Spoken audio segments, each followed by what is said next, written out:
noches con todos los presentes a través del Club de Investigadores Historiando, con el auspicio de la Asociación de Guías Oficiales de Turismo, Agotur, el Centro de Estudiantes de Arqueología de la Universidad Nacional de Trujillo, y hablemos de la historia del Bicentenario.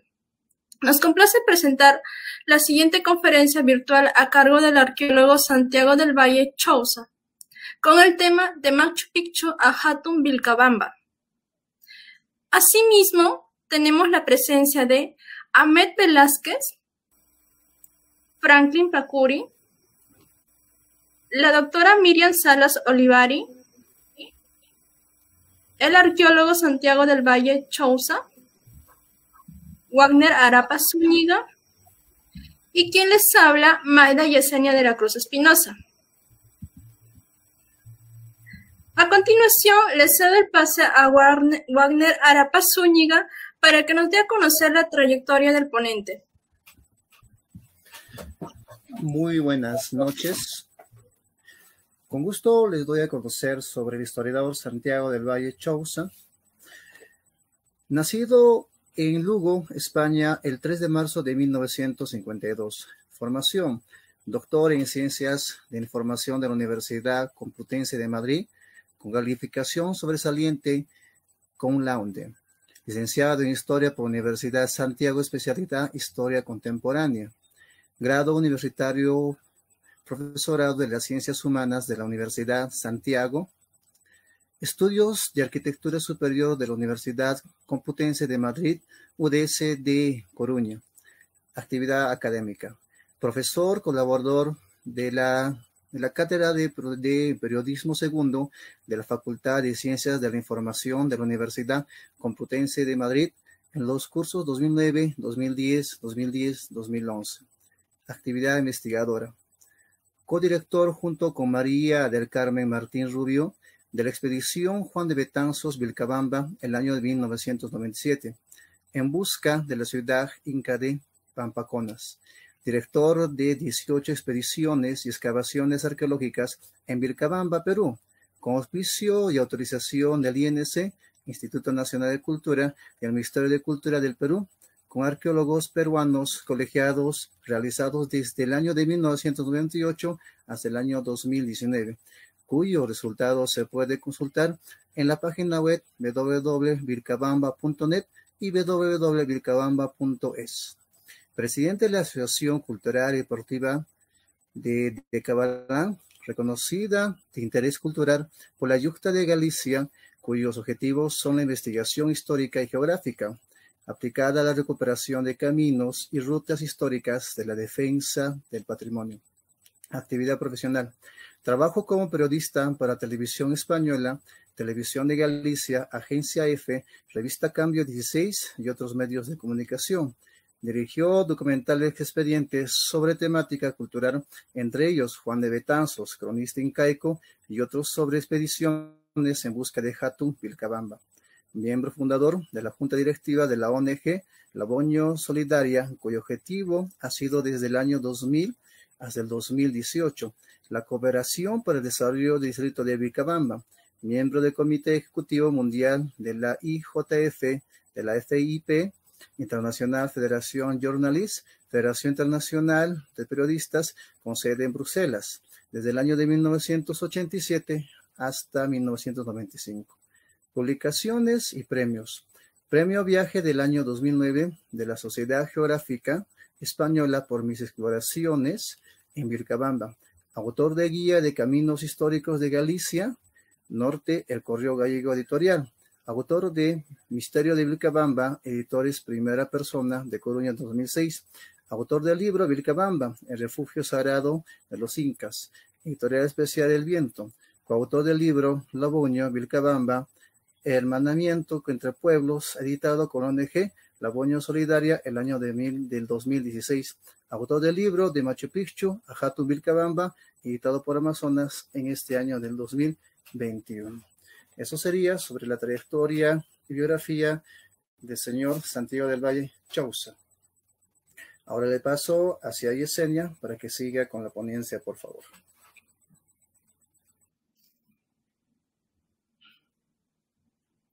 A continuación tenemos unas breves palabras de Franklin Pacuri Centeno, a quien le cedo el pase.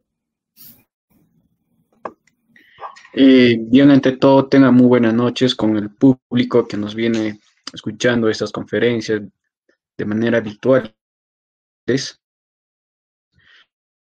Bueno, como esta conferencia de este lugar que es de España, Madrid. Y de esto yo quería pues comentar de que él tiene varios textos que había publicado sobre Vilcabamba, pero una de estas, que es uno nuevo, que recién se está dándose a conocer dentro, digamos, todavía, yo sé que todavía no hay este libro en Cusco, porque todavía no se está observándose en lugares de venta. Es el libro que es Hatun, Vilcabamba y Machu Picchu.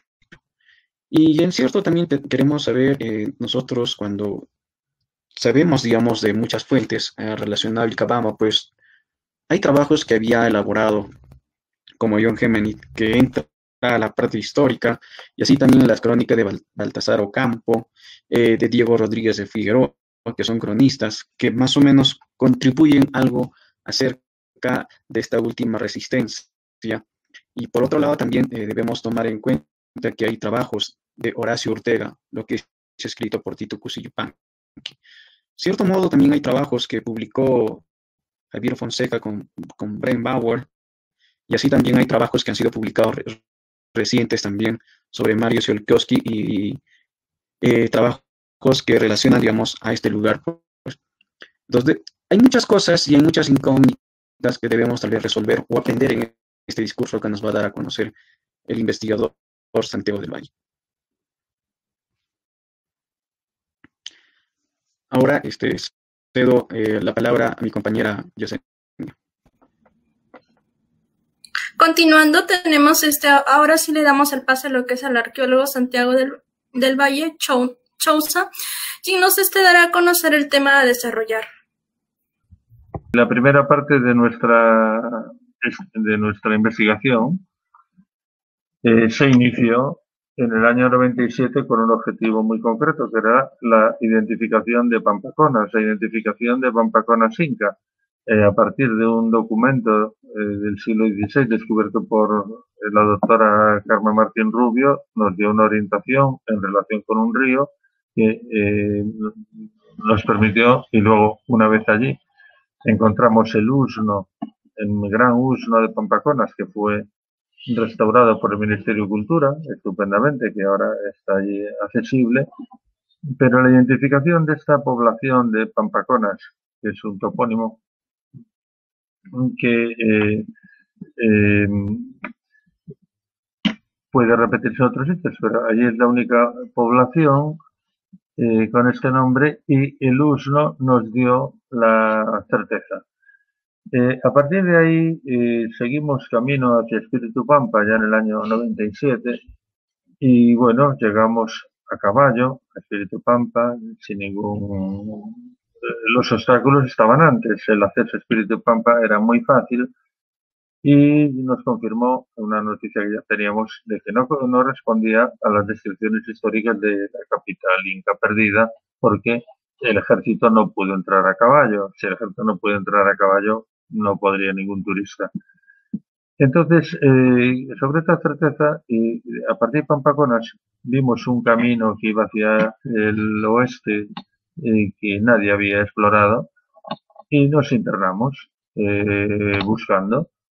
buscando restos, buscando indicios, buscando los topónimos, fundamentalmente para reconstruir la ruta seguida por los españoles. Aquel año no encontramos, ya estábamos volviendo, porque sí habíamos encontrado un camino inca, habíamos encontrado algunos usnos importantes, pero la gran suerte que tuvimos fue conocer a una señora que se había venido a vivir desde el lugar de Patibamba, que era donde tenía su residencia, hasta aquí quedó sola. Y Patibamba era el topónimo fundamental que buscábamos, que era el lugar del último combate. Tuvimos que esperar al año siguiente para ir allí, y cuando llegamos vimos que la descripción del lugar respondía perfectamente a aquella descripción de Patibamba, porque aquella emboscada se articuló a partir de una montaña con 4 baluartes con forma de media luna que estaba allí perfectamente descrita.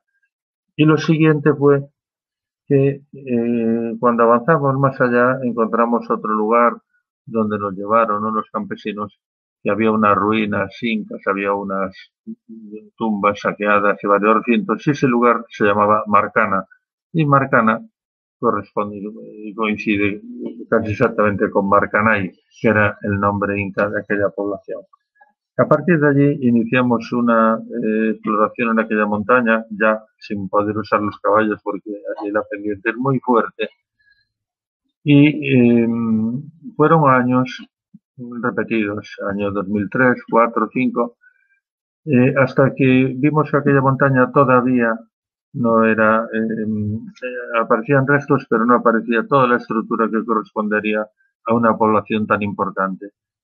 Tuvimos que esperar hasta el año 2006 para conseguir entrar, perdón, 2005 para conseguir entrar por un cañón por donde salen las aguas del Nevado Choquesafra. De forma que crea una auténtica fortaleza natural y llegamos a un valle con cataratas, un ecosistema maravilloso. Y allí encontramos en las laderas una sucesión de andenes importantes. El problema que allí no teníamos nadie que nos pudiera guiar porque nadie de toda la comunidad circundante había entrado nunca allí porque el acceso era demasiado difícil para que compensara para cultivos. De hecho, la entrada fue haciendo puentes y remontando el río, teniendo que hacer puentes a varios sitios. Una vez que estamos en aquella zona, viendo esa densidad, yo tenía la certeza de que sí, que estamos muy cerca. Y hay un topónimo singular, que es Lugar Grande, que coincide exactamente con uno de los nombres que los españoles dieron a Jatun Vilcabamba, que fue Vilcabamba la Grande. Conseguimos finalmente encontrar un grupo de viviendas agrupadas, una serie de viviendas agrupadas y varias estructuras, una sobre todo que correspondía muy bien a la descripción del Palacio del Inca. En las excavaciones que se hicieron, que fueron 3, se encontraron las viviendas habían sido dañadas intencionadamente, estaba cubierto el piso de ocupación por cenizas de un incendio y la descripción del lugar coincidía exactamente. Eran datos suficientes como para una nueva excavación y conseguimos de nuevo financiación de la Agencia de Cooperación Internacional del Gobierno de España para hacer una excavación en 2012 y se aprobó por parte del Ministerio de Cultura con la resolución directoral 616-2012 que dice todos los datos indican que ahí está Jatun Vilcabamba y es necesario excavarla. En aquel momento se produjo la situación de estado de emergencia, hubo que aplazar el proyecto y bueno, esos años que no se pudo entrar en aquella zona occidental, aprovechamos para seguir trabajando en otras zonas de Vilcabamba para conocer mejor sus caminos, etcétera. En este estudio, a partir del nuevo proyecto, nos dimos cuenta de que la localización que teníamos de la Casa del Inca de Jatun Vilcabamba era exactamente la misma latitud y la misma altitud que el Intihuatana de Machu Picchu. Eso nos llevó a observar otros paralelismos, aunque estamos hablando de un lugar que todavía está cubierto por la vegetación, pero en el que sí que tenemos las dimensiones y la estructura. Y nos encontramos que el área religiosa de Machu Picchu, que está en Huayna Picchu, está al norte y aquí tenemos un espacio religioso también al norte, que es Llana Orco, y en los dos casos el Apu principal está al sur, en el caso de Vilcabamba es el suroeste, en la posición exacta del Choquesafra. Hay otra otra circunstancia curiosa, que es la visibilidad del Seapu principal en Machu Picchu. No se ve el Salcantay desde todo Machu Picchu, se ve solo desde la zona alta. Y en Jatumbilcamba ocurre lo mismo. Se ve la cima del Apu Choque Safra, el Salcantay en el caso de Machu Picchu, el Choque Safra en el caso de Jatumbilcamba se ve desde la zona alta. Es una suma de datos, de factores, de evidencias que, bueno, yo creo que justifican superar todas las dificultades. Excavar allí es más complicado que excavar cerca de la carretera. El núcleo de Jatumbilcabamba está a un día de camino del primer campesino y, bueno, día y medio casi de la primera aldea, de la primera población. Todo el espacio norte del Nevado Choque Safra, con 5.184 metros, tiene, hay poblaciones en la cara sur. Está el distrito de Incahuasi, que fue segregado del de Vilcabamba.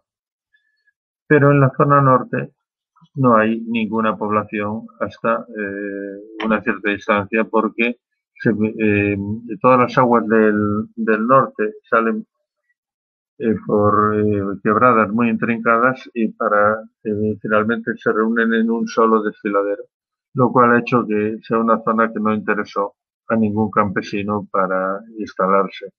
Y por eso, después de la conquista de Jatumbilcabamba, el lugar fue abandonado, olvidado y cubierto por la selva. Pero ha llegado el momento de que se recupere. El momento puede ser este año, el año que viene, llegará. No pararemos hasta conseguirlo.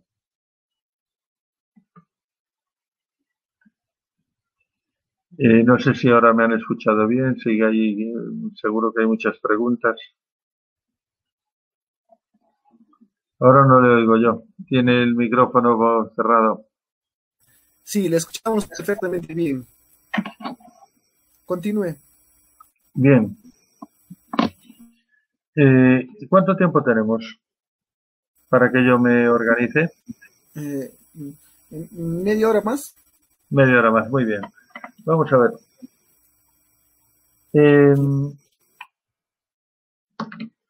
La historia de Vilcabamba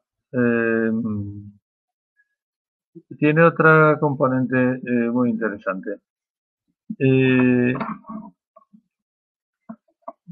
Durante tanto tiempo fue un lugar completamente ignorado.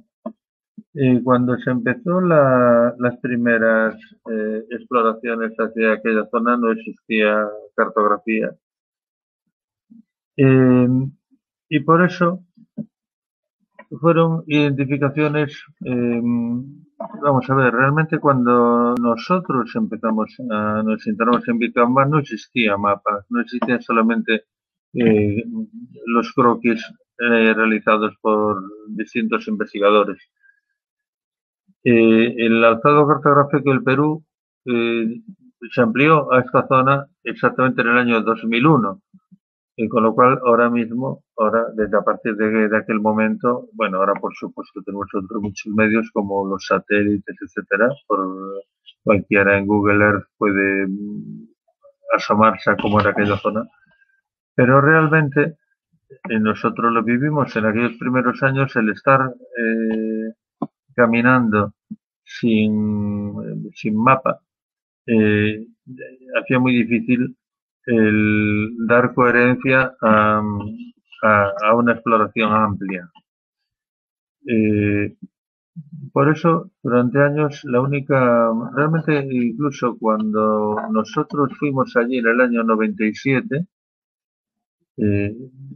visitamos el catastro, tuvimos el auspicio para aquella exploración, tuvimos el auspicio del Instituto Nacional de Cultura, y el catastro en aquel tiempo apenas tenía unos planos de Espíritu Pampa, muy fragmentarios, y del grupo Ñusta Hispana y Rosa Espata. El resto no había nada de información, Y la presencia del Ministerio de Cultura en todo el distrito de Vilcabamba se reducía a un solo vigilante. Ahora, afortunadamente, ha cambiado esa situación y hay allí un gran equipo permanente. Hay algo que, bueno, que no es satisfactorio, no es nada satisfactorio para nosotros, porque paralelamente a esta investigación, al encontrar el nivel de pobreza que había en Vilcabamba, ya desde el año 99, desde el segundo año que estuvimos allí, animamos a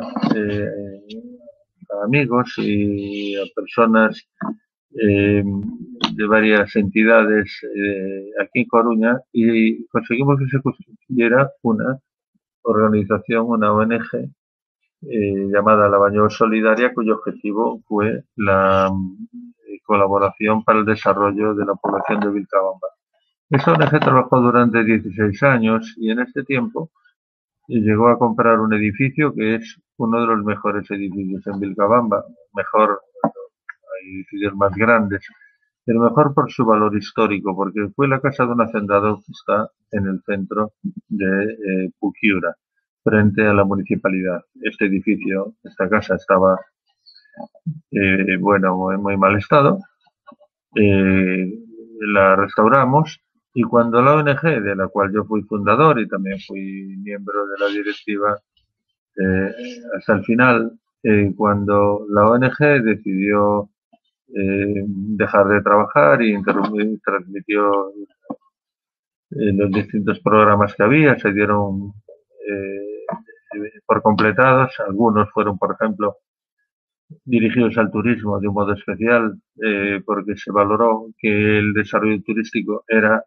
la mejor fuente de ingresos que podía haber para la población de Vilcabamba. Y hubo otros programas para mejorar huertos familiares, etcétera. Bueno, pues este edificio que fue comprado por la ONG y fue utilizado como su centro de actividad y también para talleres, porque tiene un gran patio con edificios auxiliares, un horno, tenía hasta huertos. Bueno, fue donado al Ministerio de Cultura y fue donado al Ministerio de Cultura con la condición de que se convierta en Casa de Cultura de Vilcabamba y que se siga llamando Casa de la Bañó. Bueno, pues lamentablemente, aunque hace ya 6 años de esta donación, no ha sido abierto y me he acordado, es sede del Ministerio de Cultura, pero no lo están usando adecuadamente porque es residencia de los almacén, residencia de personal y ese no es el compromiso que se tiene que cumplir. Y esto es importante no solo por el hecho de que ha sido donada para esa función, sino porque una de las cosas que necesita Vilcabamba es un museo de sitio y una casa de cultura. Un espacio donde la población pueda tener sus reuniones, etcétera, pero también un lugar donde la población se encuentre con su cultura, con su pasado, porque es la forma fundamental de que todo el mundo la proteja. Y además es un lugar que tiene que tener una importante, ser un elemento de atracción para el turismo. En Vilcabamba tenemos un lugar central de un grandísimo atractivo que es Vitcos con Ñusta Hispana.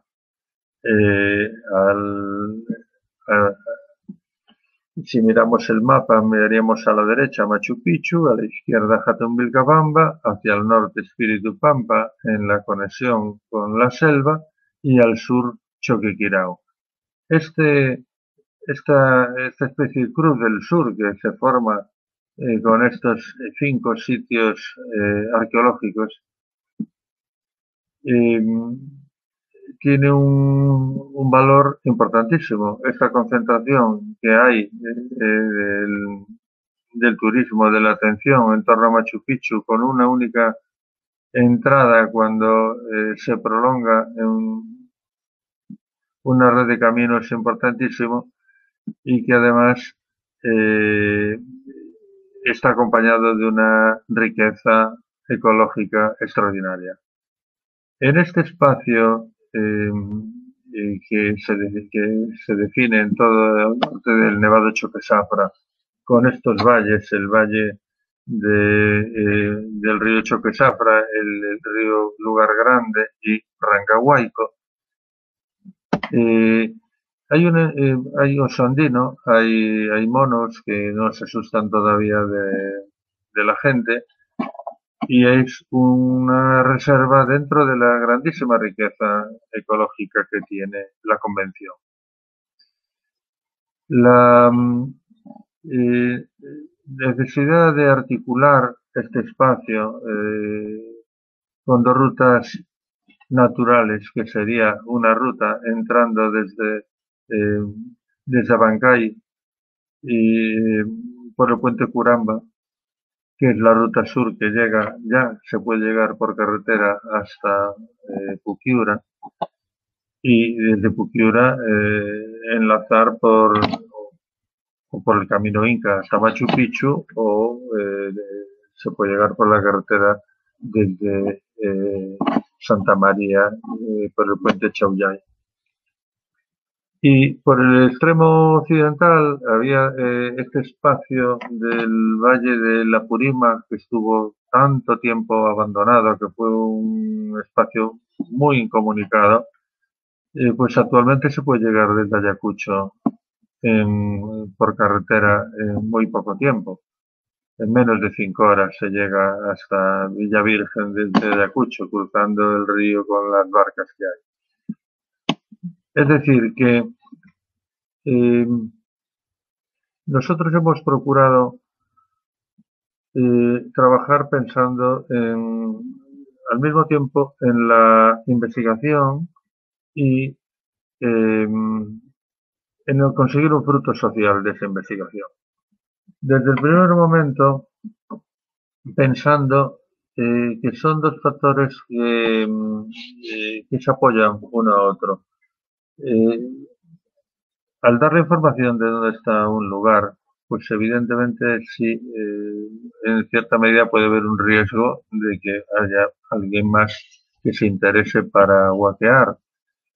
Pero lo peor es el desconocimiento, porque entonces, si un lugar no se investiga, si no se protege, el guaqueo salvaje siempre llegará.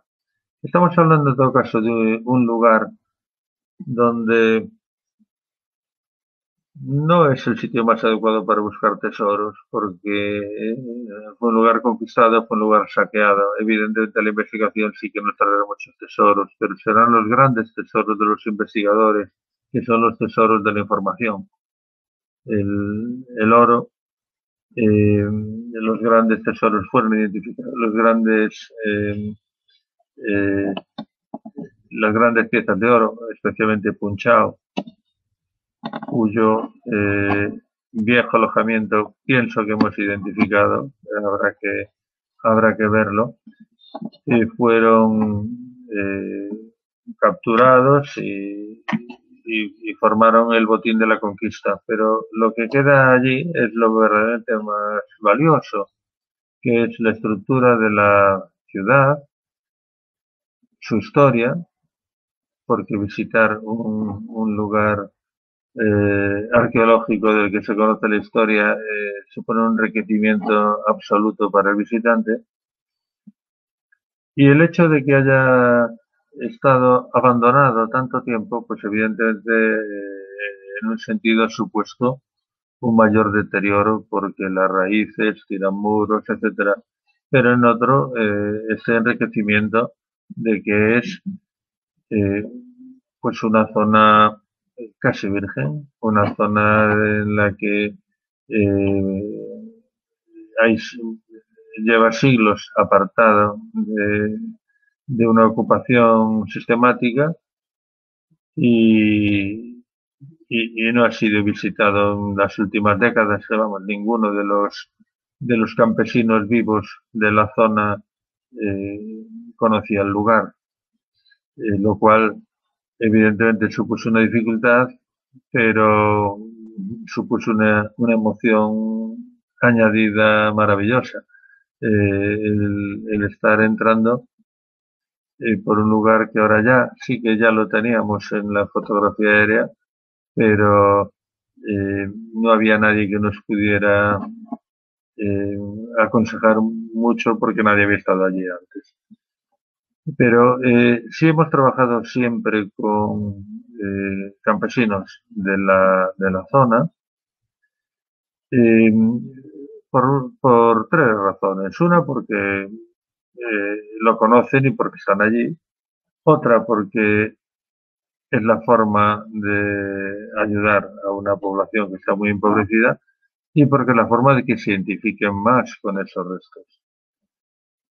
En estos momentos, bueno, en Vilcabamba conocen nuestras actividades mucha gente, pero no solo porque se lo hayan contado, sino porque la suma de todos los participantes en 18 expediciones son muchas personas.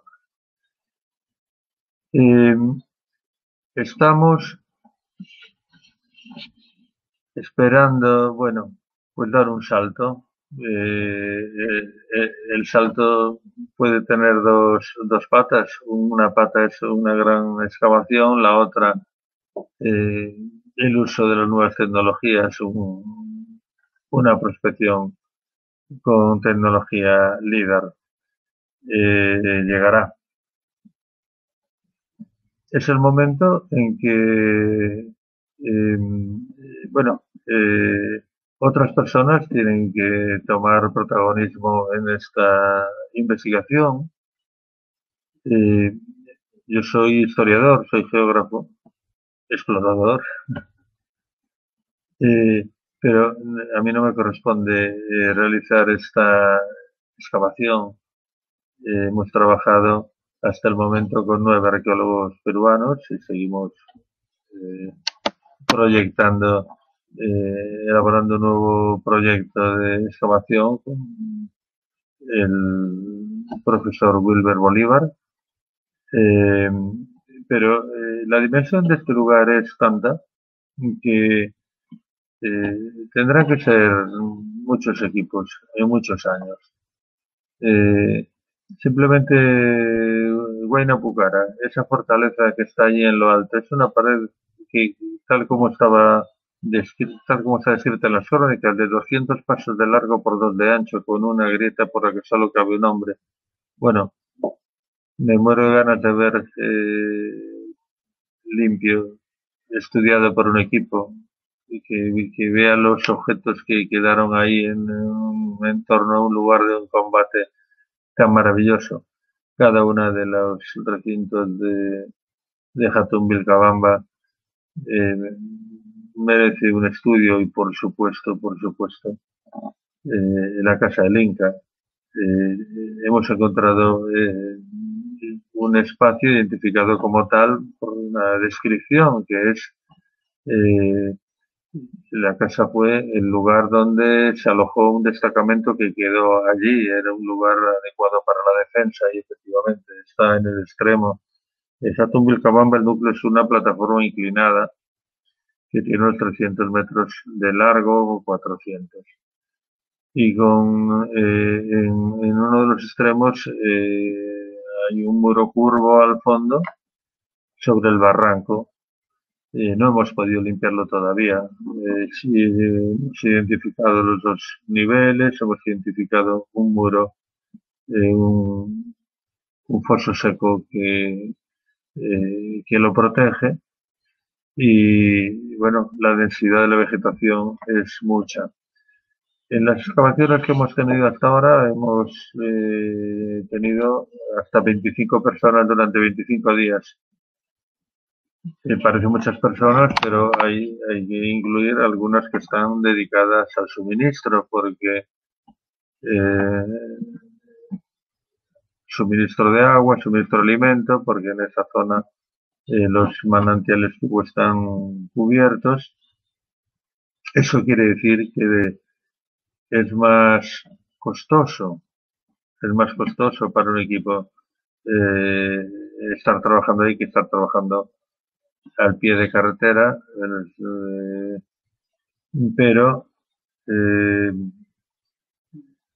no, es imposible.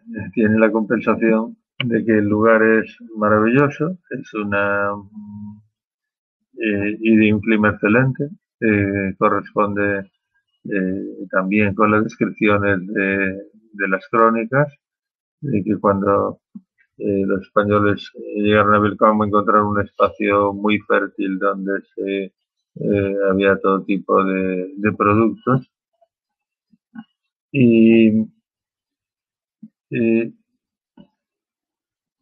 va a ser necesario un gran proyecto, va a ser necesario un gran proyecto de muchos años.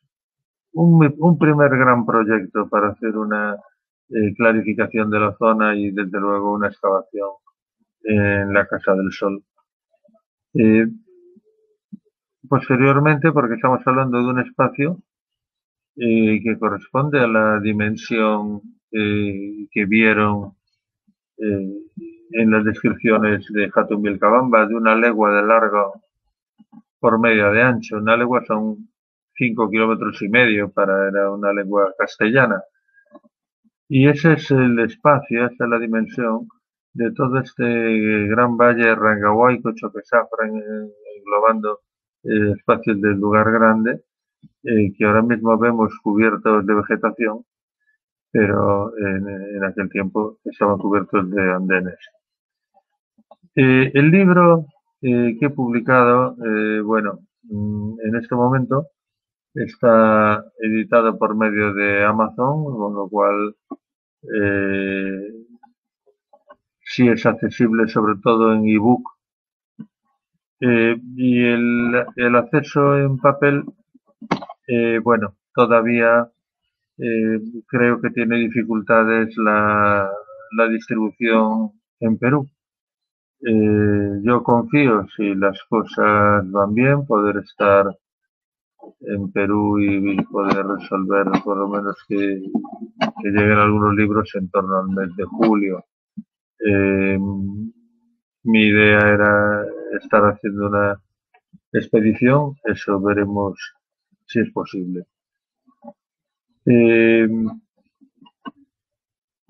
todo caso, sí, voy a garantizar que el libro al menos llegue a las principales bibliotecas universitarias.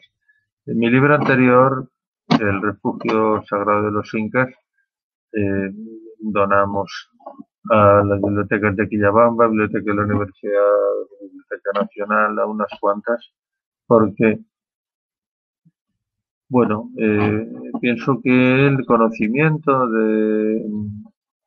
del valor, de la gran importancia que tiene Hatun Vilcabamba es el que va a hacer que se superen todas las dificultades que hemos visto que han sido muchas.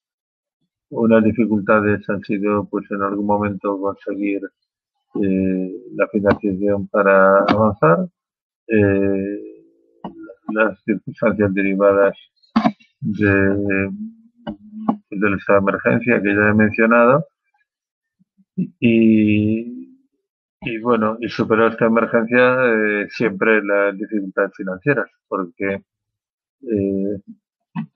los patrocinadores que hemos tenido han sido muy importantes, la cervecera Estrella Galicia y varios años, como he mencionado, la Agencia Española de Cooperación Internacional, que lo apoyó porque aprobó nuestro proyecto, que era que en aquel lugar y en aquella situación social difícil que viven las poblaciones más aisladas de Vilcabamba, la recuperación del patrimonio era uno de los factores fundamentales para mejorar su nivel de vida. Desde esa perspectiva, la Agencia de Cooperación Internacional apoyó una excavación, pensando que es no solamente una recuperación de tipo cultural, que lo merecería, pero especialmente porque está en un lugar de una situación social difícil, una situación económica muy difícil, aunque evidentemente ha mejorado mucho la situación de Vilcabamba desde que yo la conocí en el año 1997. En muchos sentidos ha mejorado, pero sin embargo esta mejoría que llegó a gran parte de la población no llegó a algunas de las poblaciones más aisladas. La comunidad donde está Vilcabamba pertenece a la comunidad de Totora, que es una comunidad con un grandísimo territorio, muy extenso, y solamente 80 familias que no tienen electricidad ni tienen acceso por carretera. Y tampoco cobertura de celulares. Es decir, que estando tan cerca, de alguna forma, de un centro de turismo tan importante como Machu Picchu y teniendo en su territorio unos lugares tan valiosos y, sin embargo, pues están como viviendo en otra época, un poco al margen del mundo, lamentando esa incomunicación. Afortunadamente, como he dicho, la comunidad totora está totalmente volcada en favor de esta excavación y son conscientes de que Hatun Vilcabamba va a cambiar la vida de ellos y de sus hijos y sus nietos. Pensemos en cómo era hace 2 generaciones el entorno de Machu Picchu y cómo es ahora. Pues sin llegar a tanto, que es un exceso, pero yo creo que ahora hay dos retos. Uno es, desde luego, la excavación, la recuperación, y otro es el diseño de cuál debe ser el proyecto cultural.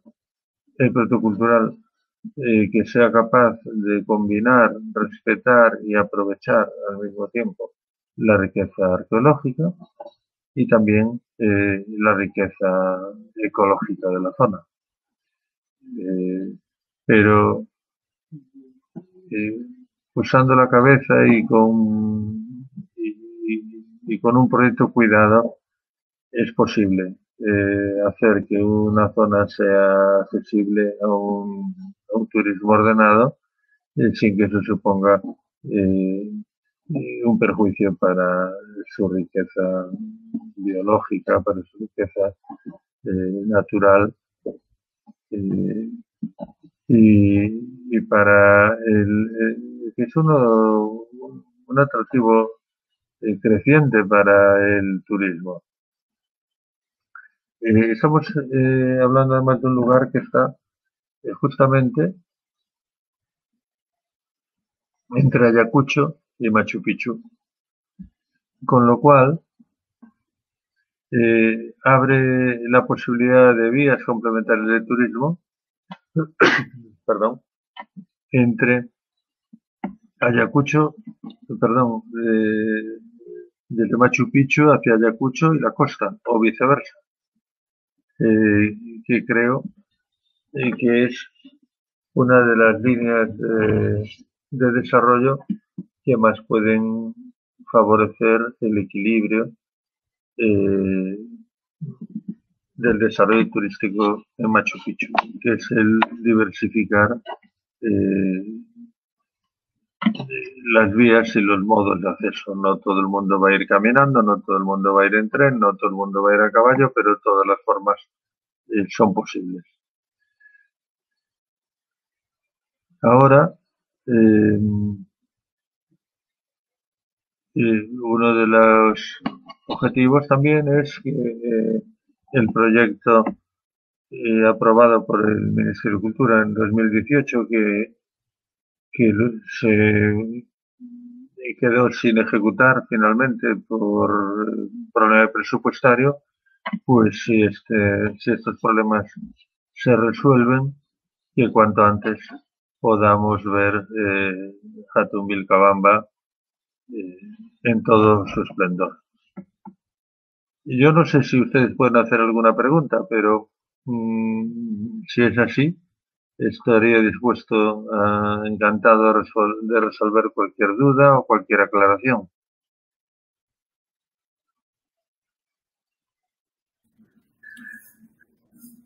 Se le agradece por su explicación, arqueólogo Santiago del Valle Chouza.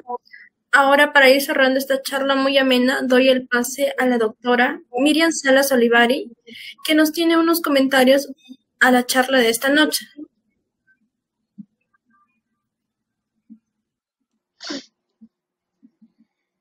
Bueno, muchas gracias por la ponencia, muy importante, arqueólogo Santiago del Valle, sobre un sitio tan emblemático como es Vilcabamba, pero no solamente Vilcabamba, sino en realidad ahora usted nos está demostrando que es un complejo, ¿no? Un complejo muy bien pensado, un complejo simbólico en el cual están 4 ciudades, ¿no?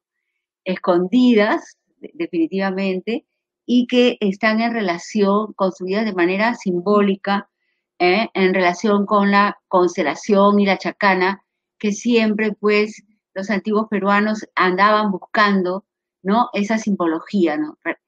La simbología de la cosmovisión andina que incluye, ¿no? Los 4 suyos, definitivamente, el número 4 como un eje, ¿no? De la energía que salía justamente del huevo místico que vendría a ser pues la creación. Ahora, también me parece sumamente importante el tema de las montañas, ¿no?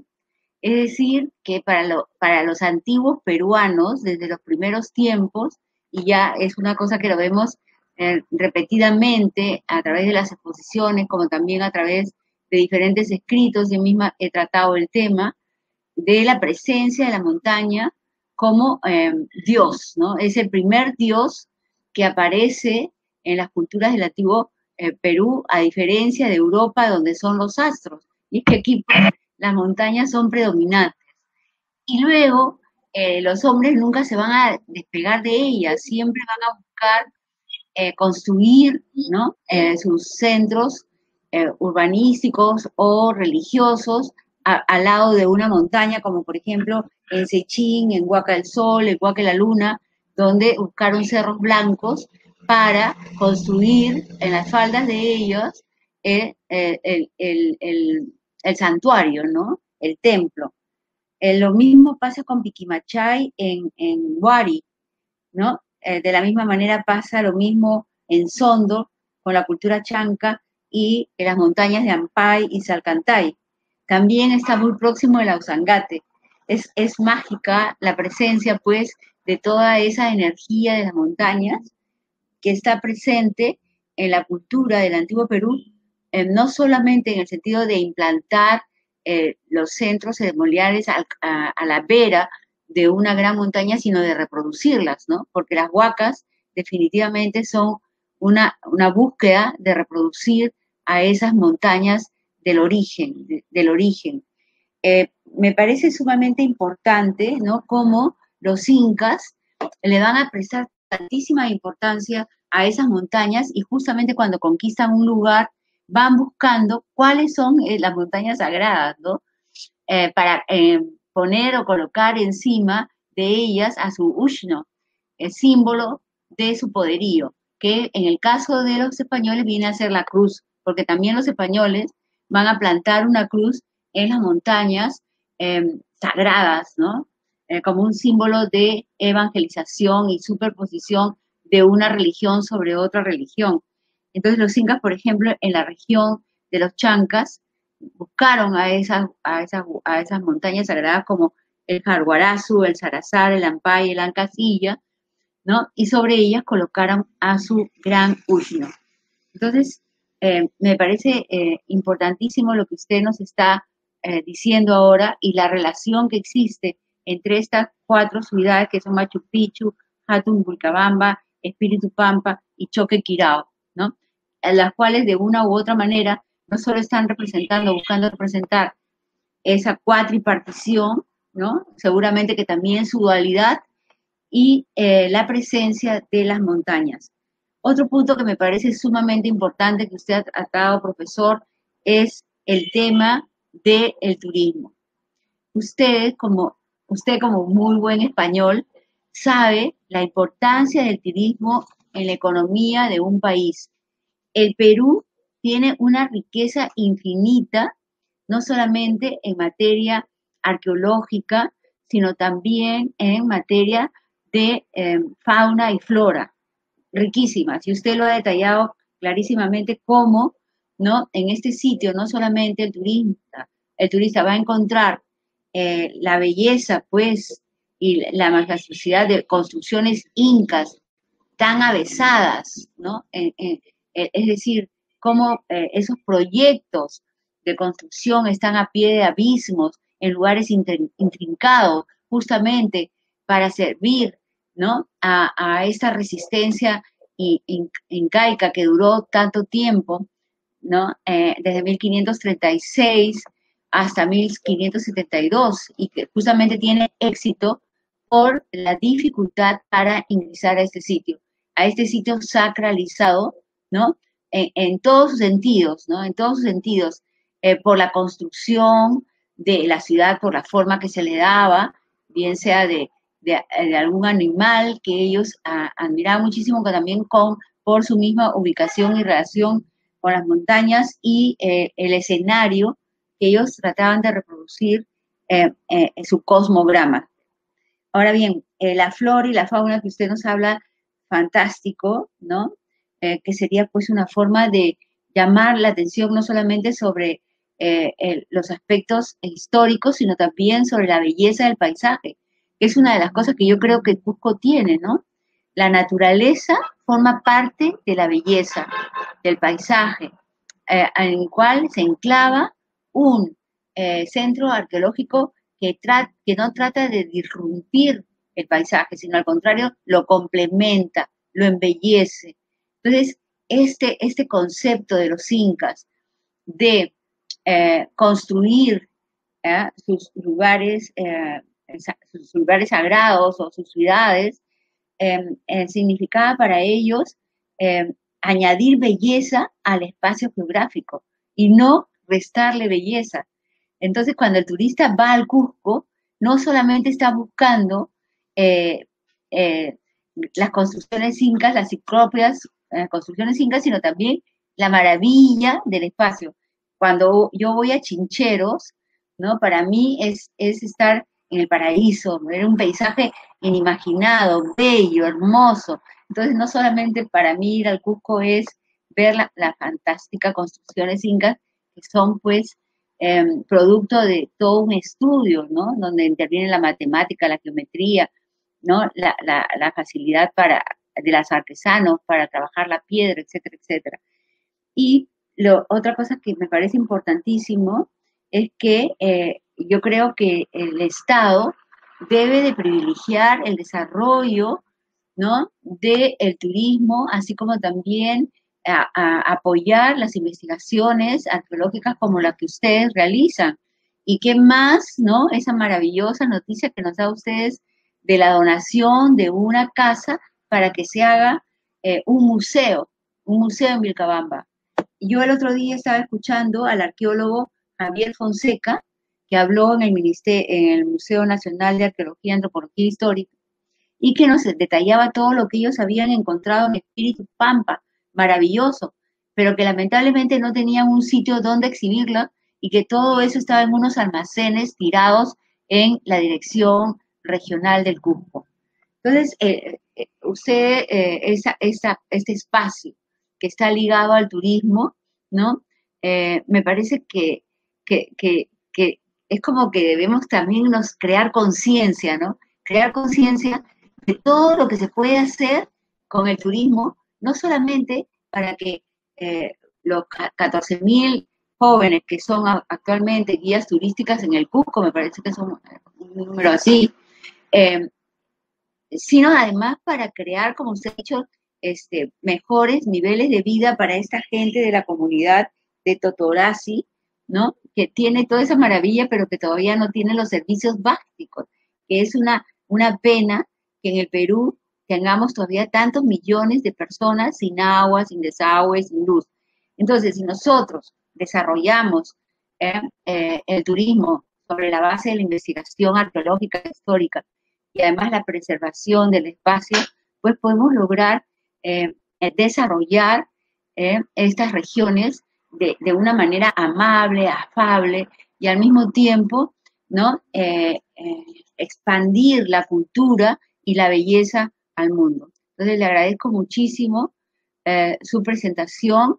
Gracias a los chicos del Club Historiando por invitarme a escuchar estas charlas tan interesantes y además tan motivadoras para que nosotros encontremos salidas, ¿no? Salidas activas que busquen llamar la conciencia a las autoridades que tienen en sus manos este desarrollo cultural y turístico tan importante. Gracias.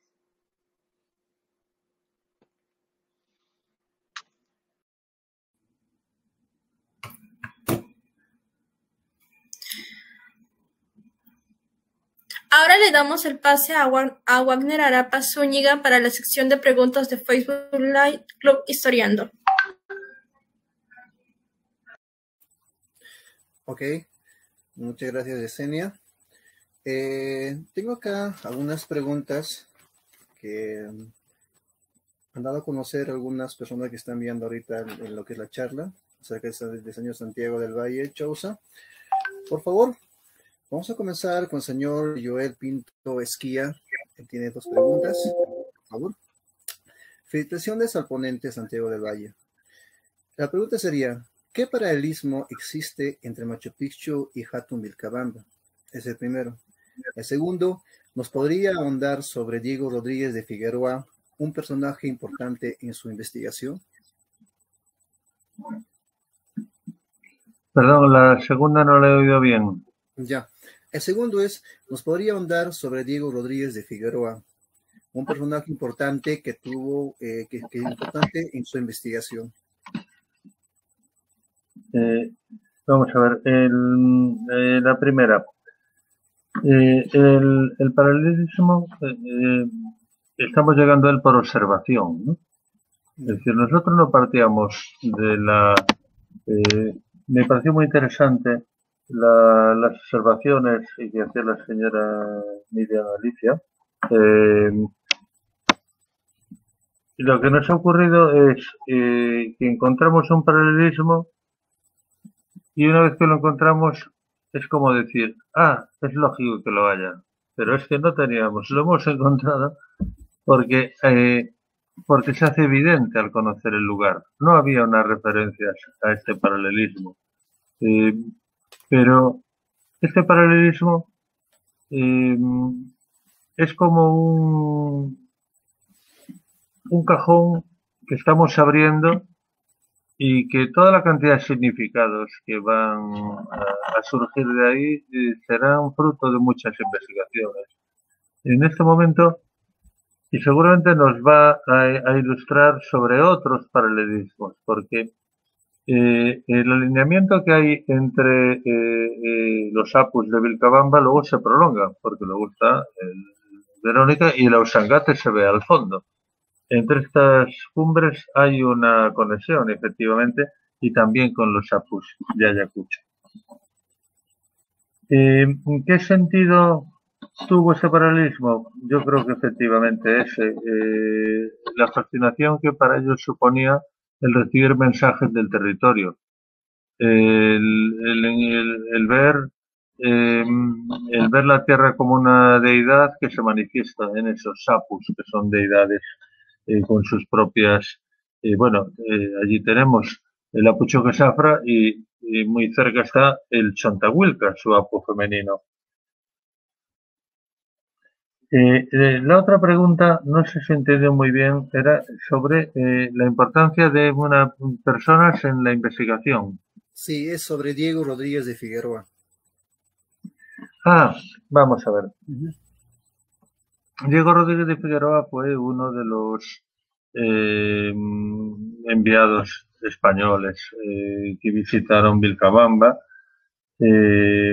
Pasó por por Machu Picchu.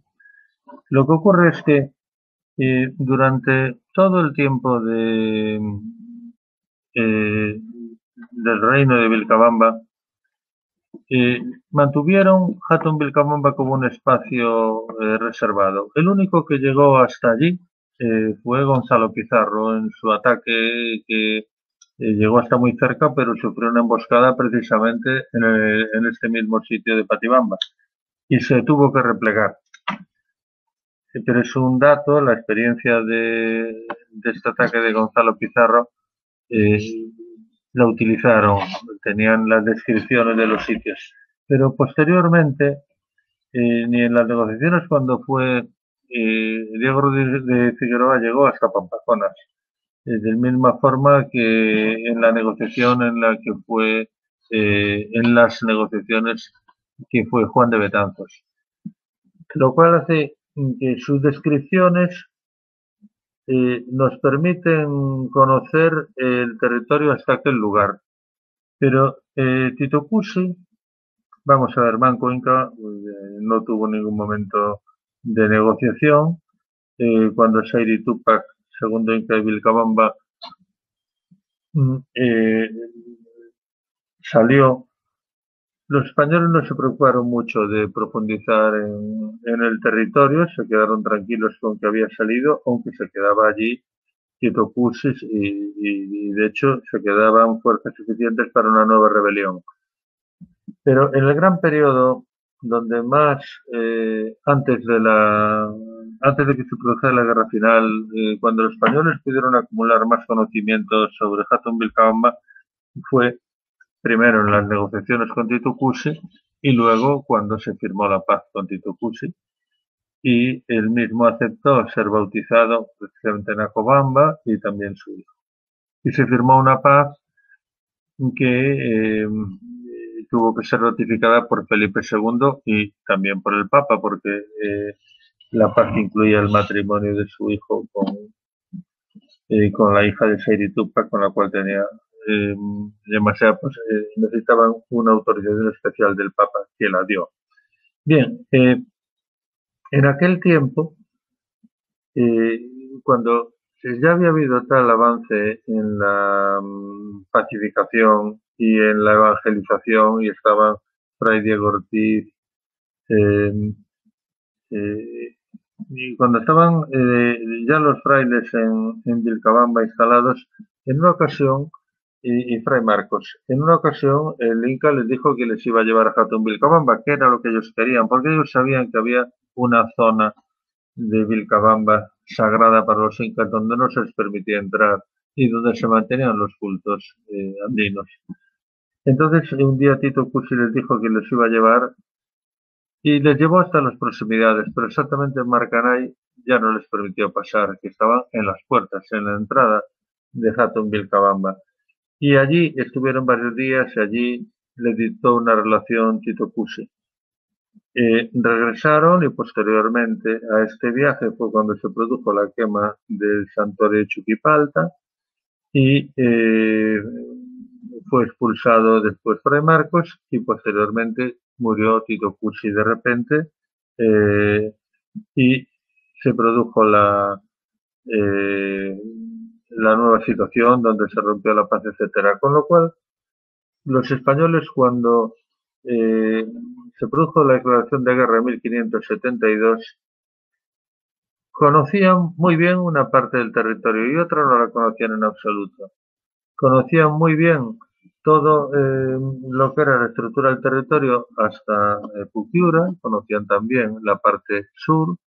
Bueno, bien, razonablemente bien, habían entrado, habían construido algunas iglesias, habían tenido un corregidor en una parte del territorio, pero había una zona que había sido reservada siempre por Titu Cuzi y por eso cuando se produce el ataque a Hatun Vilcabamba, la única referencia anterior que tienen es el recorrido de Gonzalo Pizarro y a partir de allí se van encontrando terreno desconocido. Un terreno desconocido que nos dejan bien descrito, sobre todo en las crónicas del avance. Pero en concreto, el recorrido de Diego Rodríguez de Figueroa fue hasta Pampaconas, no llegó más allá.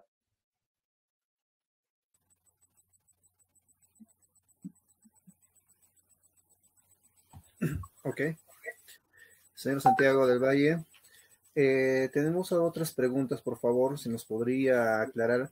Yo tengo acá una pregunta, por ejemplo. Usted menciona que Espíritu Pampa no fue la capital sagrada de los incas de Vilcabamba, ¿no? Sino Jatún de Vilcabamba. ¿Nos podría decir con qué documento del siglo XVI usted comenzó, o sea, usted contó para comenzar a hacer sus excavaciones y expediciones, por favor?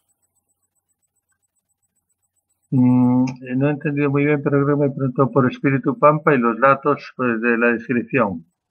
No, ¿Entendí? No. mi pregunta de mí es si Espíritu Pampa no fue la capital sagrada de los incas, ¿no? De la Vilcabamba, sino Jatún Vilcabamba, ¿no? ¿Nos podría decir con qué documento del siglo XVI usted contó en el 97 o 98 para que comience a hacer sus excavaciones y expediciones? En el año 97, la doctora María del Carmen Martín Rubio, vamos a ver, la doctora María del Carmen Martín Rubio fue la descubridora de la crónica de Juan de Betanzos. Juan de Betanzos, casado con Angelina Yupanqui, que era Cusimayobyo, que había sido la primera mujer mujer principal de Atahualpa y luego la mujer de Pizarro. Juan de Betanzos fue el primer español que dominó el quechua, probablemente, y a raíz de esta conexión familiar con los incas, elaboró su crónica y se había perdido. Solamente se había encontrado en el siglo XIX la parte final. Y María del Carmen Martín Rubio en el año 1992 descubrió la crónica completa. A partir de este descubrimiento a mí me resultó muy interesante porque, bueno, Betanzos es una población de Galicia, Juan de Betanzos es un apellido de origen gallego, aunque no se ha podido confirmar que naciera en Galicia, pero sí probablemente sus padres, de luego es de linaje gallego. Bueno, yo me interesé por esta historia y en aquel momento realicé un documental y hice 2 viajes a Perú para realizar un documental sobre la crónica de Juan de Betanzos. A raíz de esto yo, bueno, pues conocí a Carmen Martín Rubio y sus trabajos. Y unos años después ella me dijo que había encontrado un documento fragmentario que sin firma, que quizás dirigido al virrey, pero que daba una indicación sobre Pampaconas, que era un camino que sube a partir del río Chalcha. Entonces era muy poco, pero era algo, y yo tenía muchísimas ganas de conocer Vilcabamba.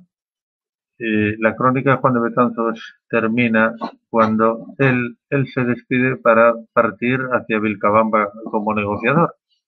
Entonces, haber estado trabajando sobre aquella crónica y bueno, ¿y cómo es Vilcabamba? No había en ninguna parte información, era toda información antigua de otras, de viejas expediciones. Bueno, fuimos allí y en aquel tiempo la carretera no llegaba hasta Pampaconas, la carretera se acababa en Vilcabamba la Nueva. Y en Pampaconas, con esta mirada que nos dio el tener esta anotación, este documento encontrado por Carmen, bueno, miramos en el entorno y en un campo que está allí cerca, Pampaconas es una aldea, una pequeña población donde hay, ahora tiene electricidad, en aquel momento no, pero ya tenía un pequeño centro de salud y escuela y bueno, pues una cierta población. Entonces, en aquel momento nos acompañó tuvimos el auspicio del Instituto Nacional de Cultura y el director regional de Cultura de momento designó a un joven arqueólogo en aquel tiempo, que era Octavio Fernández Carrasco, actual director del Capañán en Cusco. Octavio Fernández Carrasco nunca había viajado a Vilcabamba. En realidad, casi ningún arqueólogo en aquel tiempo en activo había viajado, mucho tiempo sin trabajarse en el territorio de Vilcabamba porque había estado muy afectado por el terrorismo de Sendero Luminoso. Y fuimos con Octavio y Octavio fue quien en aquel muro, como arqueólogo, bueno, pues se certificó que se trataba de un usno inca de gran tamaño. Ese usno que posteriormente fue recuperado, que fue restaurado. Y la cuestión es, esa pequeña indicación nos conectaba con ese espacio que fue tan importante dentro de la historia de Vilcabamba, porque allí hubo las importantes negociaciones cuando los incas salían de la zona más protegida para reunirse con enviados de la corona, pero sin que tuvieran posibilidad de descubrir todos los secretos militares. La importancia para nosotros de aquel hallazgo fue la motivación y el ver que Espíritu Pampa no era la respuesta. Espíritu Pampa, de acuerdo con las últimas investigaciones, tuvo dos periodos. Tuvo un periodo Wari, pero el colapso, según las excavaciones de Javier Fonseca y otros arqueólogos, el colapso de Espíritu Pampa fue anterior al colapso de Wari. El colapso de Wari se produce en torno a 1100 y las excavaciones y los estudios del Espíritu Pampa dan que fue abandonado más de un siglo antes. Bueno, pues algún arqueólogo piensa que probablemente por una epidemia, factores de ese tipo. El asunto es que luego aparece una ocupación inca, pero en ese tiempo hay un tiempo olvidado. Yo también, como hablamos de Juan de Betanzos, yo en el libro retomo una observación que es, hay un lugar al cual alude en varios capítulos de su crónica Juan de Betanzos, lo cual da la indicación de que era un lugar importante para los incas, que era Caxaroma, y describe como Caxaroma como un lugar donde al llegar los incas encuentran a nativos que están viviendo entre muros de piedra, grandes muros de piedra, y que hay un gran edificio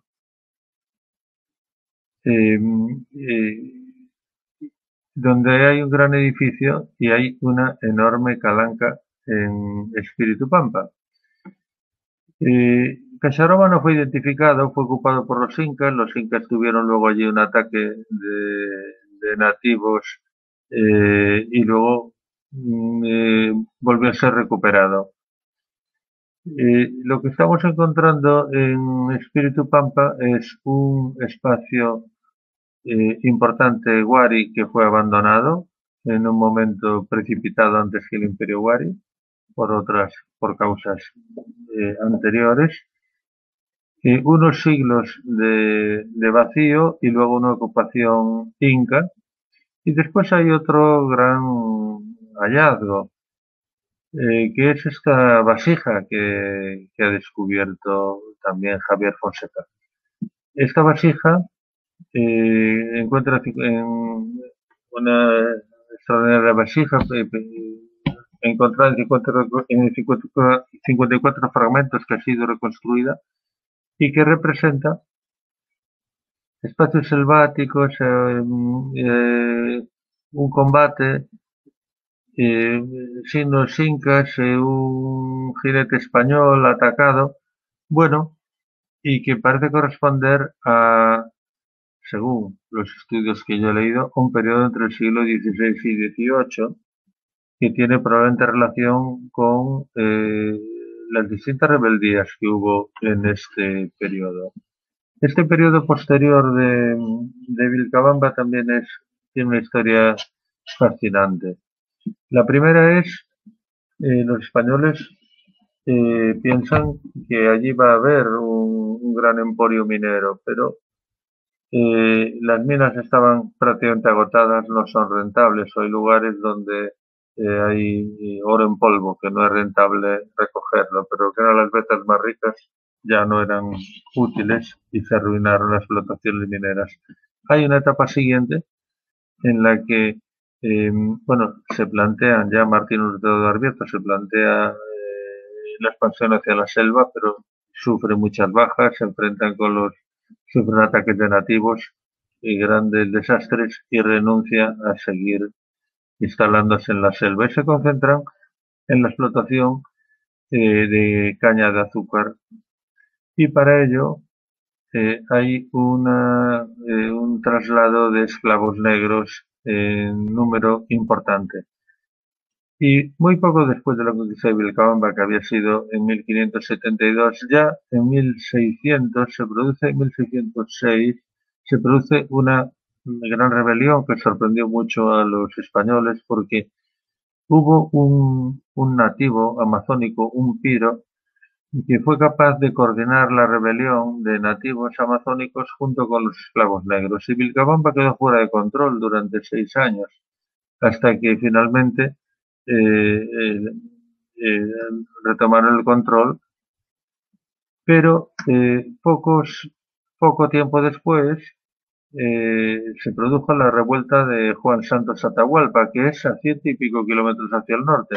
Juan Santos Atahualpa, con la gran revuelta que dirigió en torno al Cerro de la Sal, Santos Atahualpa llegó hasta allí navegando por el río Urubamba desde Cusco.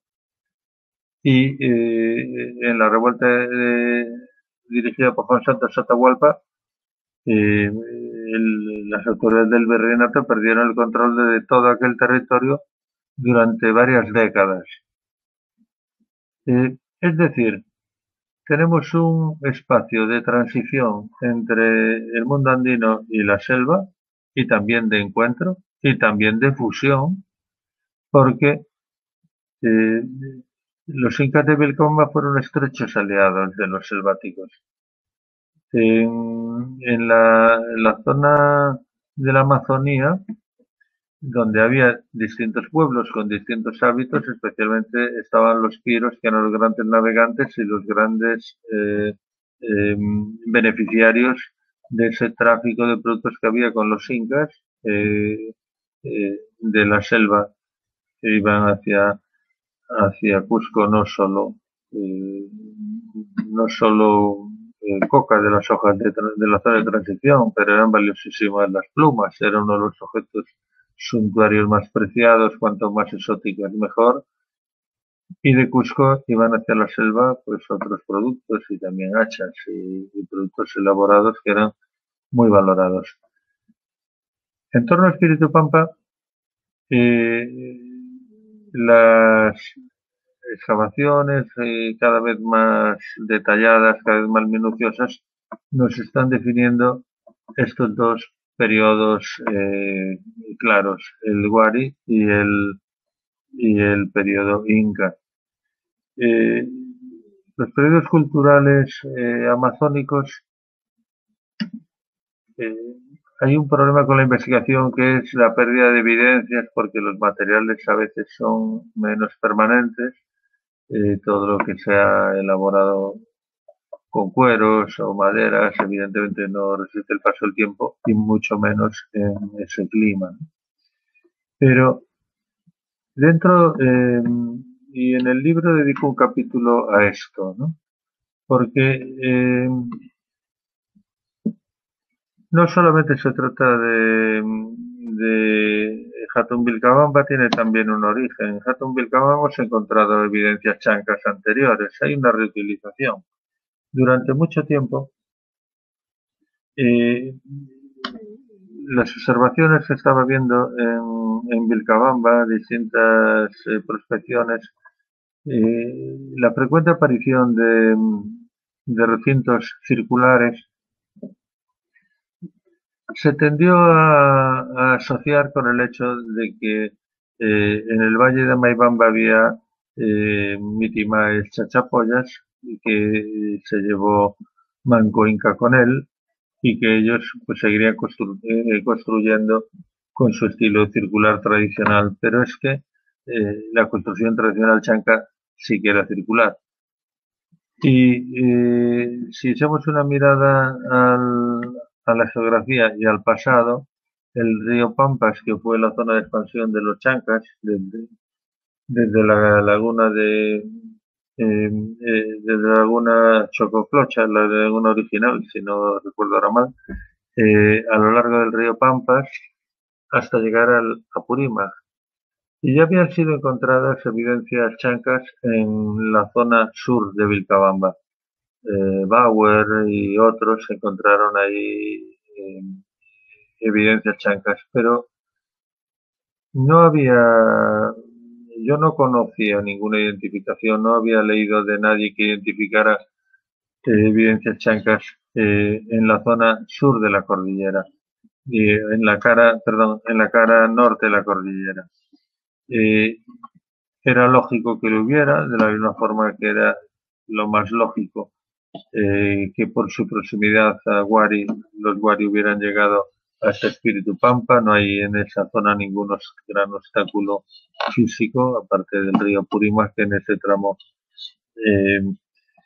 no es un problema cruzarlo, sí es un problema seguirlo porque es intermitente, tiene zonas de rápidos y zonas tranquilas. Pero la cuestión es que esta historia global todavía le faltan muchos elementos. Hay que hacer más excavaciones, hay que hacer más carbono 14. Dentro de es la lógica, en todas las culturas es lógico que cada pueblo reutiliza los espacios del pueblo al que conquista o somete, ¿no?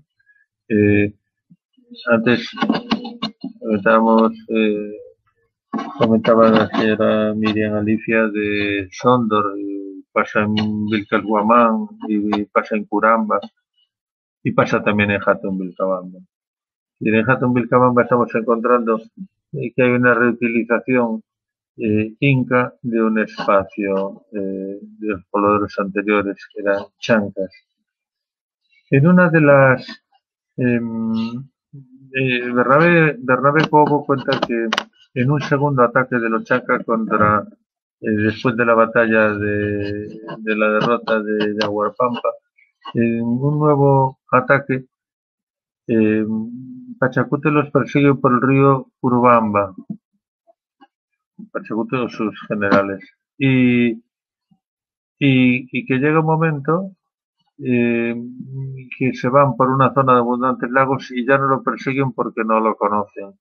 Eso coincide, la única zona de lagos siguiendo el río Urubamba es la que hay hacia el oeste de Santa Teresa, es decir, en la ladera norte del Sasarayo, que es llamado Sasarayo, hay esa zona de lagos. Los incas tienen una expansión muy rápida, se instalan en Vilcabamba y lógicamente reutilizan todos los lugares que les interesan. ¿Y qué lugares interesan? Pues los de mejor defensa, los de mejor visibilidad, los de mayor simbolismo. Y este es el paisaje cultural que estamos encontrando. Un paisaje donde hay una superposición también en torno a Vilcabamba, también en la zona baja, que es la misma pauta de ocupación estudiada en Ayacucho sobre el río Pampas, es En la zona alta están los restos chanca, con viviendas circulares, y en la zona baja eran los wari, instalados con mayor comodidad en una época muy tranquila que se rompió pues, por distintos ataques, entre otros de los chanca. En torno a Hatun Vilcabamba encontramos estos recintos circulares chanca en zona alta, y en la zona baja, pues recintos pendientes de identificación, pero hasta el mismo Patibamba es un topónimo de clara evocación wari, porque el pati era el árbol sagrado de los wari, que se supone que estaba en todos sus sitios sagrados y en todas sus poblaciones importantes.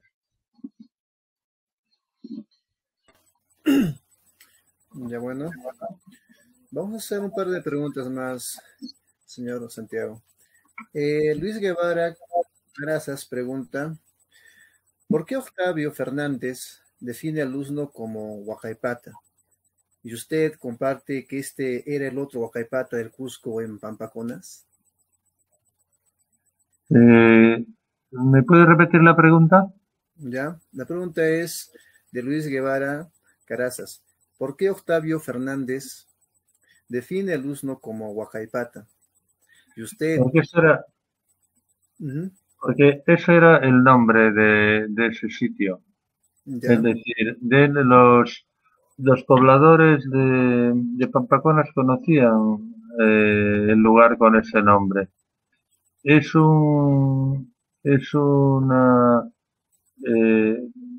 un campo, pero rodeado por este muro, que es el que forma el Usno.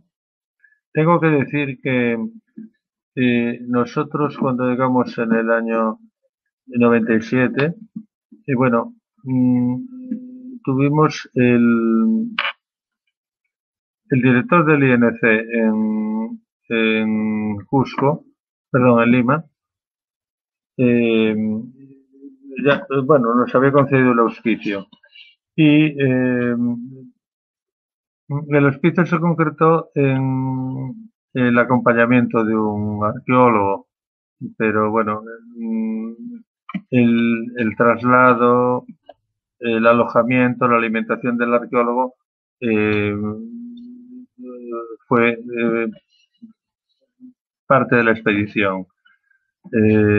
La incorporación de Octavio Fernández fue importantísima en cuanto a que nos aportó pues sus conocimientos sobre arqueología, pero digamos la ruta y el objetivo estaba definido por nosotros. Realmente Octavio, cuando se unió al grupo en Cusco, fue cuando lo designó el director, y él no conocía el destino de la expedición hasta que llegamos allí, porque se incorporó el día anterior a la salida.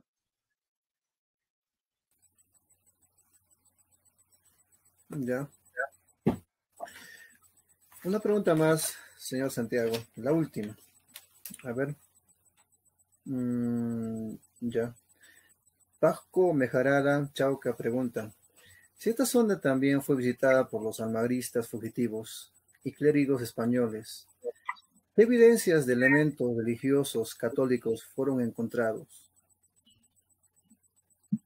Perdón, ¿evidencias de ritos católicos?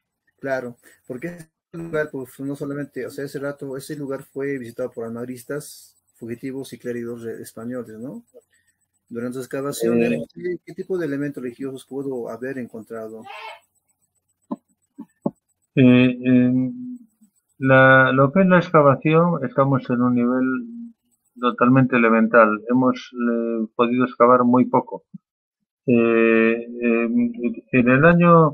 La primera excavación importante, lamento mucho, bueno, yo recomendaría a cualquier persona que haya participado que se conecte en nuestra página web, vilcabamba.es, porque ahí podrá ver imágenes de todo lo que ya he mencionado, que lamentablemente por un problema que he tenido hoy cuando estaba en un bloqueo de ordenador, cuando estaba preparando las imágenes, lamento mucho no haber dispuesto de ellas. Pero bueno, cualquiera están en abierto, accesibles en vilcabamba.es, donde podrán ver las imágenes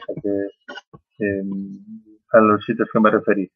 En el año 97 no hicimos excavación. Con Octavio Fernández teníamos solamente una función de observación, una prospección básica. Medirlo, describirlo y comunicarlo al Instituto Nacional de Cultura, que afortunadamente aprovecho esta información luego para restaurarlo. En años siguientes, cuando tuvimos una excavación fue en el año 2002. En el año 2001 tuve de nuevo el apoyo del Instituto Nacional de Cultura, el apoyo en cuanto a que designó el director en funciones, Benavente, designó a Luis Guevara Carazas, que me acompañó para hacer esta prospección. Y en esta prospección nos sirvió de base para un nuevo proyecto donde sí hubo una excavación con Wilber Bolívar y con Juliño Zapata. En aquella excavación apareció un edificio inca en muy buenas condiciones, con adobe, aunque estaba totalmente cubierto por la vegetación. Y en el año 2008 volvimos a excavar ya en el núcleo. En estas excavaciones no aparecieron objetos, solamente aparecieron fragmentos de cerámica, apareció algún mortero, pero no encontramos objetos significativos. El gran valor es los propios edificios que encontramos, los propios recintos, y el hecho, bueno, esa ausencia de objetos también era coherente con la forma como fue abandonado el lugar, porque cuando los españoles abandonaron Hatun Vilcabamba, la guarnición que se había quedado allí algunos años, el primer objetivo que tenían era que el lugar no fuera aprovechable para una nueva rebelión, que nadie se instalara allí. Cuando la excavación y la limpieza salga más allá de los recintos, podamos ver todo el entorno, que es una capa de vegetación muy gruesa y necesitará más trabajo, pero evidentemente eso hay que hacer. Entonces tendremos ese resultado. ¿Dónde han ido los fragmentos de los objetos? ¿Están alrededor? ¿Están rotos? Y evidentemente aparecerán más objetos. No hemos encontrado, bueno, sí, evidentemente fragmentos de cerámica inca, pero elementos relacionados con los cultos cristianos, yo solo he encontrado un topónimo. Hay un lugar que fue registrado por nosotros, no había sido observado antes, que es el Abra Dolores, dentro de la comunidad de Porcay. Sí fue estudiado por el Capañán hace 2 años, nosotros lo identificamos hace 14 años. El Abra Dolor y fue identificado a raíz de el Capañán lo estudió a raíz de nuestra identificación. En Labra Dolores hay unos graderíos, unas escalinatas que salvan 500 metros de desnivel en varios tramos. Y solamente he encontrado 3 topónimos españoles en toda la zona, todos los topónimos en quechuas, excepto 3. Uno, Abra Dolores, otro el Paso de Roca, que corresponde al mismo lugar donde los españoles evitaron la emboscada que había sufrido Gonzalo Pizarro, y era una gran roca, con eso pues. Pero me llamó la atención que se siguiera hablando de Paso de Roca cuando todos los topónimos son quechuas. Y luego el último, el de Valle del Lugar Grande, un topónimo que está así reflejado en la carta del Instituto Geográfico Nacional. Y mi interpretación, mi hipótesis es que el Abrolores puede estar relacionado con el sacrificado tormento de Fray Diego Ortiz cuando lo llevaron maltratándolo finalmente a Marcanay, donde fue finalmente ejecutado. Pero es una hipótesis que tendrá que confirmarse a partir de más investigaciones. Pero sí es cierto que conocemos ese relato de que fueron conducidos los frailes, tanto cuando fueron los dos caminando mientras, según las crónicas, mientras Tito Cusi iba en andas y ellos iban en la época de lluvias, caminando por el barro y sufriendo, y que les había llevado dando un camino un poquito más largo, podía responder a esta ruta de los frailes como una hipótesis porque está efectivamente en la ruta hacia Jatún Vilcabamba. Las iglesias originales no se conservan. Vamos a ver, las más antiguas, las de fundación más antigua. Sí, la de Vilcabamba la Nueva, aunque ha sido transformada. La iglesia de Vilcabamba la Nueva, cuando yo la conocí en 1997, 1998, tenía un techo de paja y una puerta con herrajes, que bueno, en esa transformación ese techo se cambió por teja, se cambió la pendiente y esa puerta antigua, que era la puerta principal, ahora es como una puerta lateral. Las anteriores, los lugares de culto en el periodo donde estuvieron los frailes, esos fueron todos destruidos tras la muerte de Tito Cusi.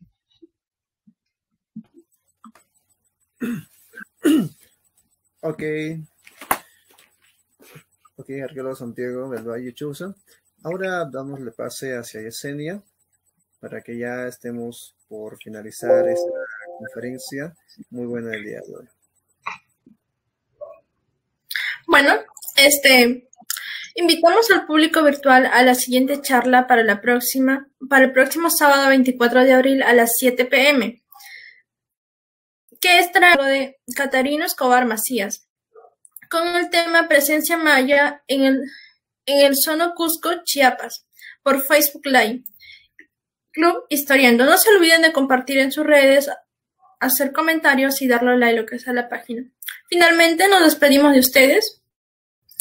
En las personas que nos acompañaron el día de hoy: Ahmed Velázquez, Franklin Pacuri Centeno y Wagner Arapa Zúñiga desde la ciudad imperial del Cusco. La doctora Miriam Salas Olivari desde la ciudad de Lima. Y el arqueólogo Santiago del Valle Chousa desde la ciudad de España, Madrid, a quien se le agradece por compartir su conocimiento.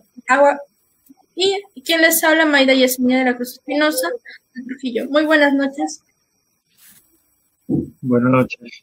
Buenas noches. Nos vemos. Gracias.